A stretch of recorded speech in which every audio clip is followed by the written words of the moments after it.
Pourquoi les papas sont si peu écoutés après une séparation? C'est une vraie question.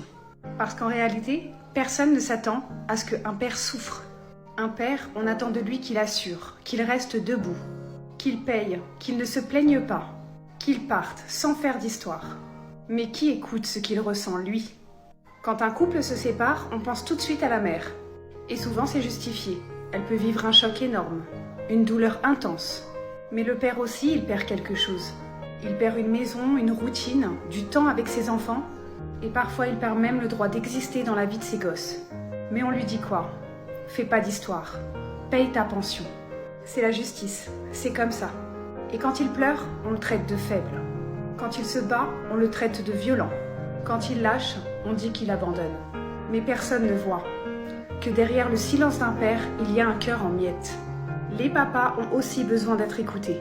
Ils ont besoin d'être reconnus. Pas comme des portefeuilles, pas comme des numéros de dossier.